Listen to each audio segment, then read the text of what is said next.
It is often believed that people are in control of their own actions, behaviors, and ultimately their health status. But what if it's not that simple? What if someone wants to eat healthier, but the nearest grocery store is 30 minutes away?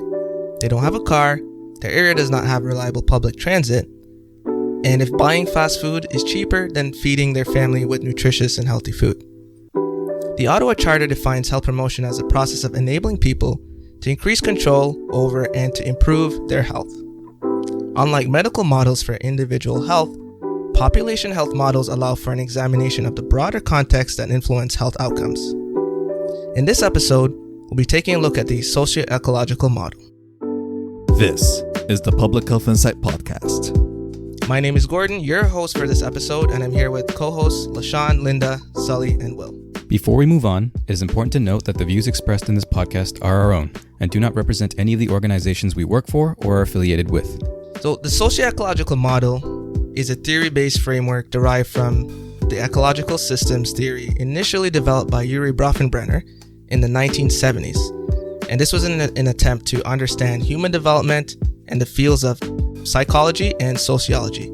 So the theory was illustrated visually as nesting or concentric circles that place the individual at the center, surrounded by various concentric systems, and these represent the individual levels of influence. There are 5 levels of influence in the primitive ecological model. They're the microsystem, mesosystem, exosystem, macrosystem, and the chronosystem. So I'll ask each one of you, which one of these levels stood out most to you in terms of spheres of influence? I think traditionally we would look at the microsystem, right? You're an individual, you're in control of all your actions, and if you have poor health or, you're experiencing an illness, it's because of you, your microsystem, your individual actions. And so traditionally, I think that would be the most influential level. However, personally, I think the chronosystem, because those are the factors that decide what you as an individual can choose between. So I think that though it's the furthest away, those systems tend to be things like policies, or, the social system that we live in.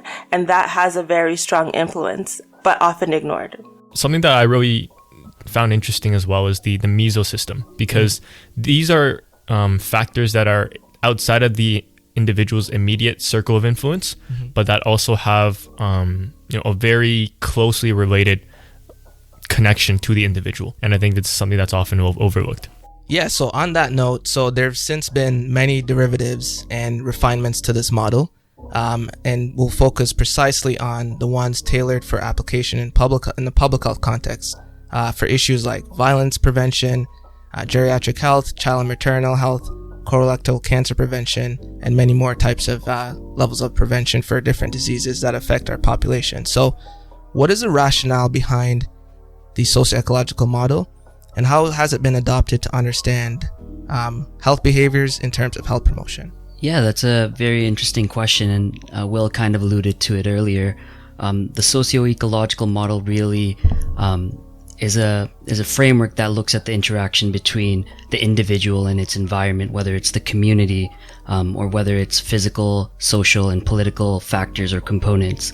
So in I guess the health promotion lens, whenever we have some sort of intervention or initiative, we want to make sure that we understand that there's a lot of factors at play, and we could focus on the individual level, but moving beyond that, there's so many other factors, like we mentioned earlier, that affect the uptake of a certain behavior or the success of that initiative. Basically, in other words, it recognizes that people shape and are influenced by the environments in which they live, learn, work, and play. So what does that sound like? SDOH. Social determinants of health. So basically, in a nutshell, the socio-ecological model is a framework to understand how the social determinants of health interact with the environment and the person living in the environment. Good definition? Should we end the episode right here? No, because there's a lot more to talk about, right? So ultimately, social ecological models or socio-ecological models, like everyone's been saying, they describe the interactive characteristics of individuals and environments that underlie health outcomes and are often used to inform good public health practice. So these ecological or population health models like I said, emphasizes the importance of social and physical environments that strongly shape patterns of disease and injury, as well as our responses to them throughout our life course. So the socio-ecological model, again, is based on the understanding that health is influenced or determined by multiple levels. But what are those levels that we're referring to? Those levels that we're referring to are called the spheres of influence.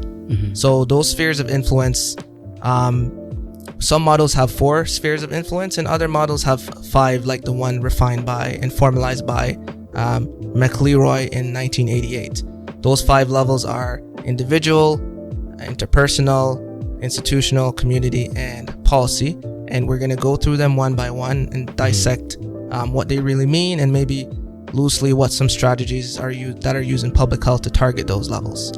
What are some individual level factors that influences someone's ability to be healthy? So I would say this is where the biological factors come into play. No, it's like I think this is the immediate individual looking at kind of the genetics, age, sexual orientation, race, and I would say when people typically think of health, these are kind of like the factors that first come to mind, I would say. Right. So like individual level protective factors and individual level risk factors. Yeah, and it really goes into also your knowledge, attitudes, beliefs, and skills about certain topics or issues, because that's going to play that's going to play a huge role in terms of how you perceive things and your attitudes towards things, and even your behavior.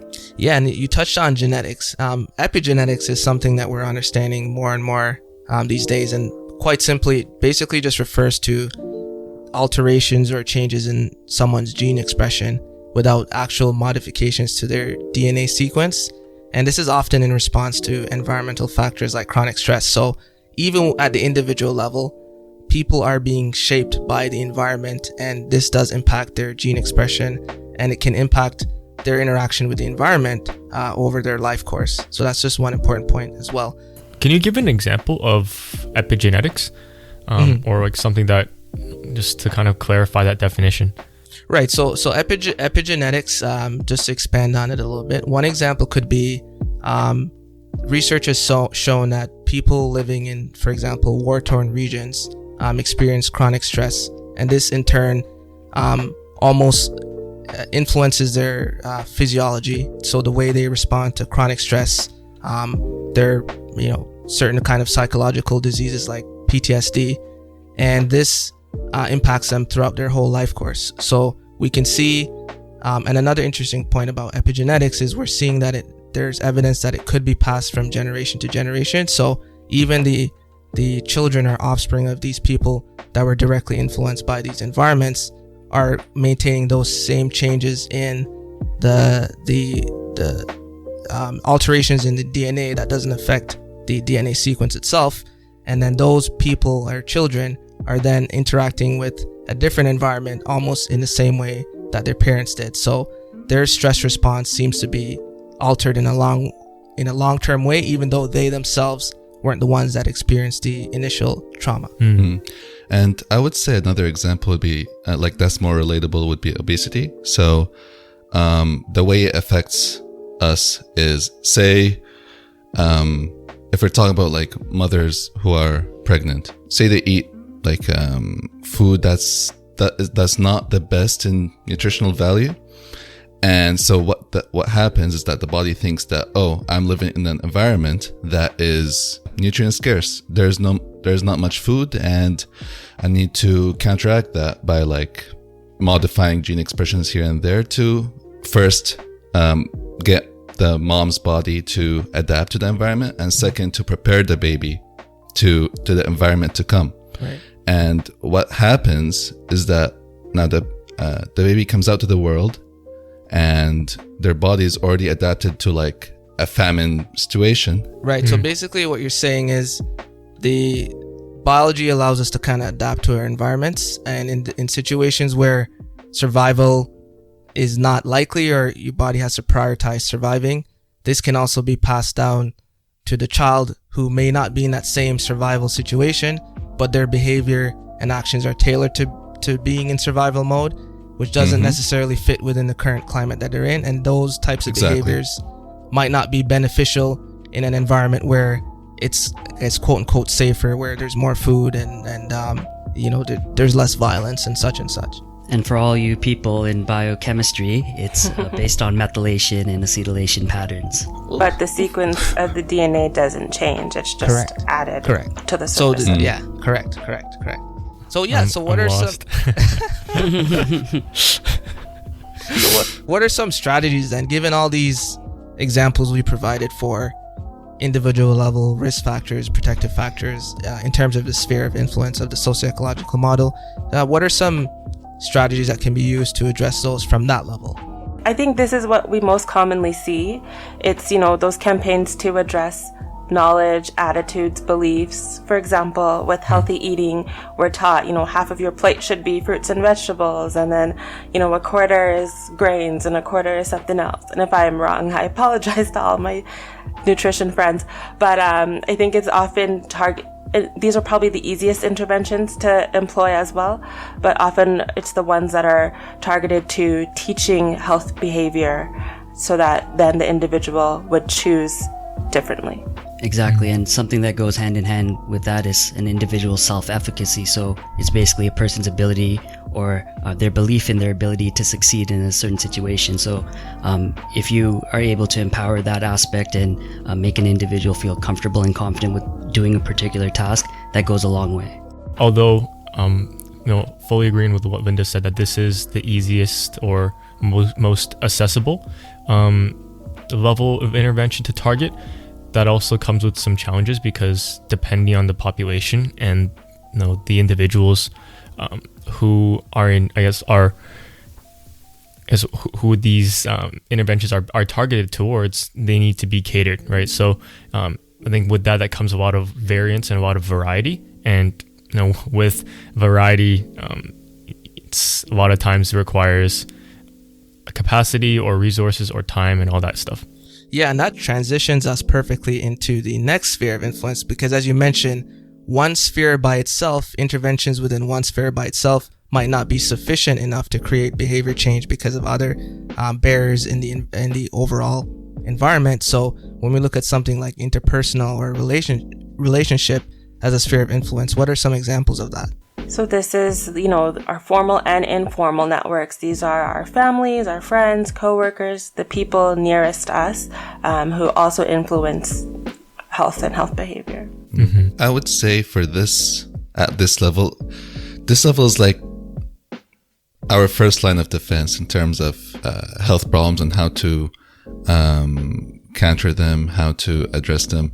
And your health is, I would say, directly connected to your family, to your friends, to the relationships you have in your workspace. Basically all the relationships you have, whether people care about you, you care about them, and developing these healthy relationship circles, I would say, is the first line of defense. Social support. Yeah. And a lot of that, it's like a lot of the time individuals are not in isolation, as everyone mentioned. They're usually interacting with different people, whether it's your parents, individuals in your household. And even if you think about the sphere within your household, when we're considering that interpersonal aspect, we're also thinking about the cultural norms within that household that has impacts on certain behaviors and attitudes. So that's something to consider as well. And we've talked about how social isolation and loneliness, in terms of even substance use and mental health, there's a lot of connection there. So that's evidence for that level sphere of influence as well.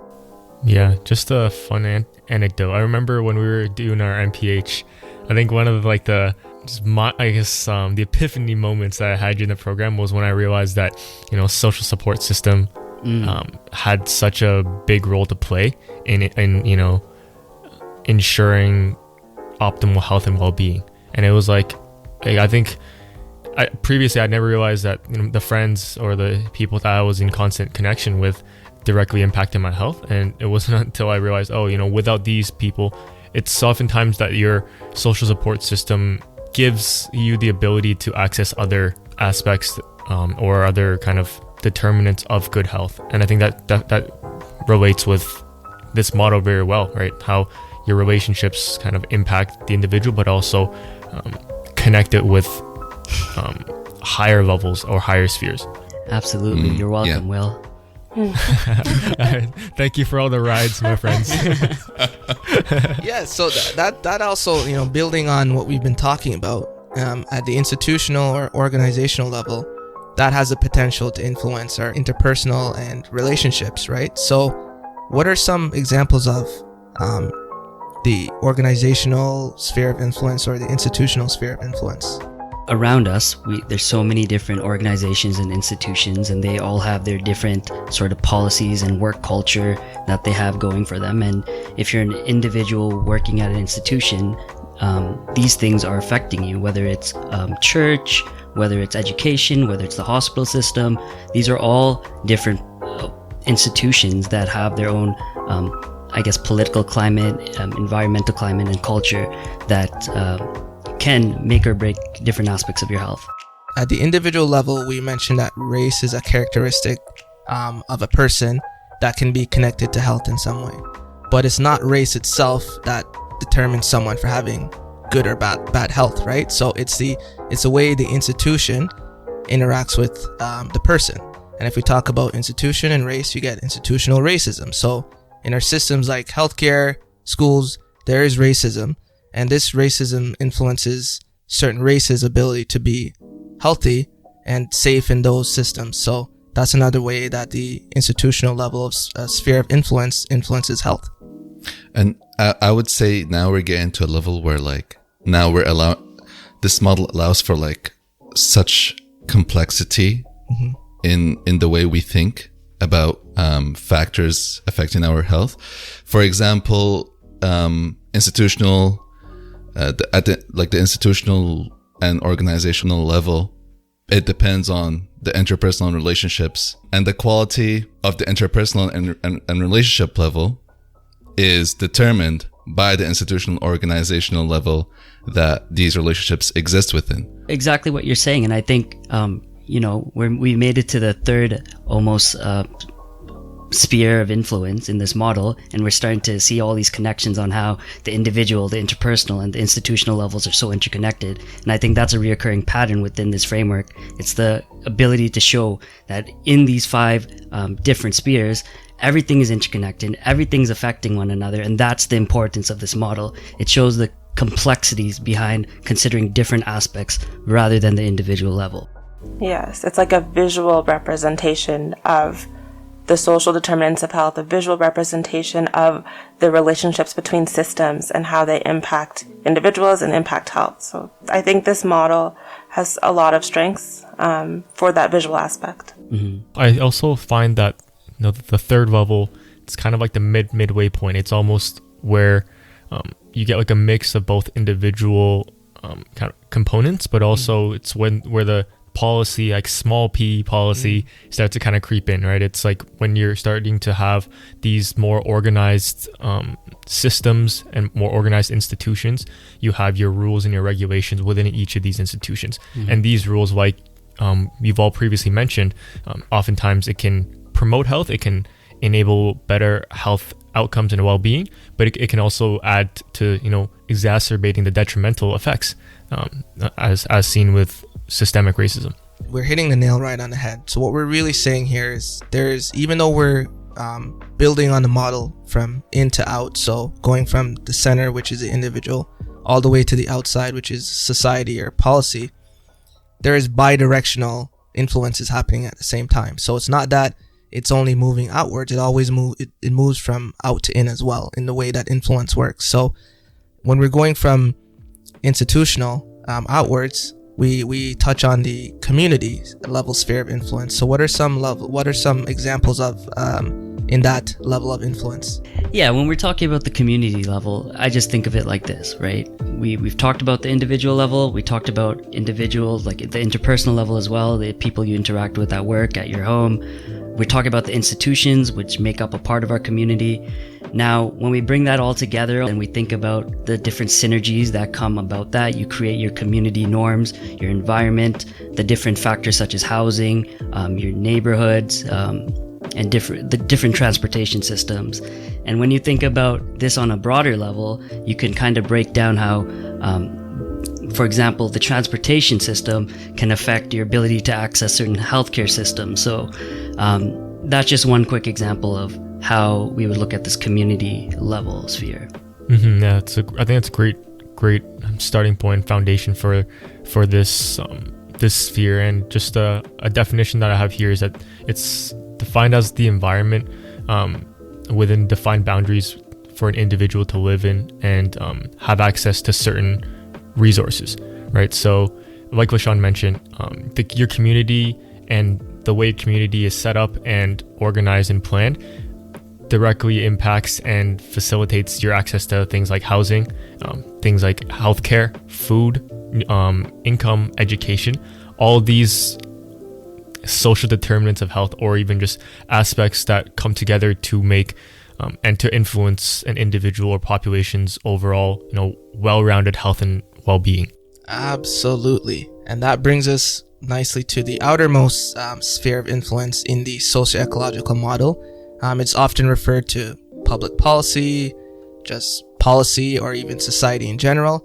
But here the idea is that these are some factors at the, local, state, regional, national, international levels that also has the ability to impact an individual's health. So what are some examples of societal level influences?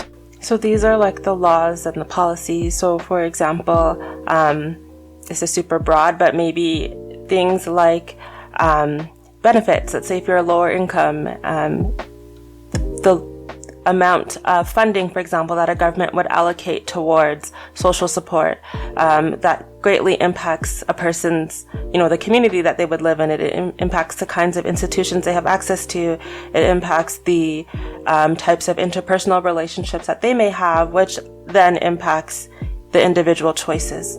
And this is all because of a super upstream policy that determines how much funding is allocated towards social support, for example. And another point is that, when people say health is political, I think this sphere really shows that, because as we see in Canada, when we are choosing our elected officials, the different platforms, they have kind of different focuses or mandates, and it's not only just what they're focusing on for health. As we've seen throughout this model, health is intertwined through everything. So if a government that's focusing on things like employment or climate change and the environment, these factors indirectly influence your overall population health, and therefore deciding on who to elect to power ultimately has an impact on the health of the population.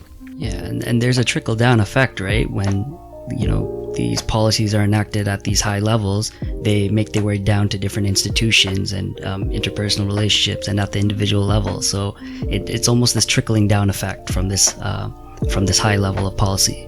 And in one of our previous episodes, we talked about health taxes, and, we talked about things like smoking.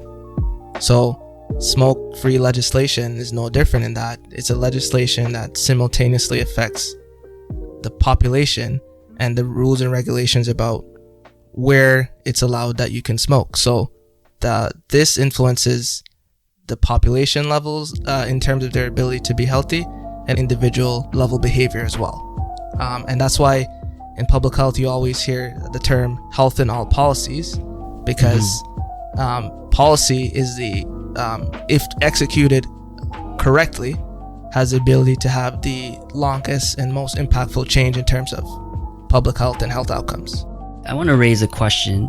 So, out of these 5 different spheres of influence that we talked about, people might be wondering, is there one that's more predominant or allow for a stronger effect or a bang for your buck kind of approach, like, hey, can I just target this level? But I guess also, if you're wondering that, you would. I also go back to my point about how for any effective strategy, it's important to consider all these levels. But for someone who's asking, is there a specific level that's more important? What would you say to that? There's certain situations where an individual or person, an individual movement or individual agency, based on their capacity and resources, might not be able to target several spheres of influence simultaneously.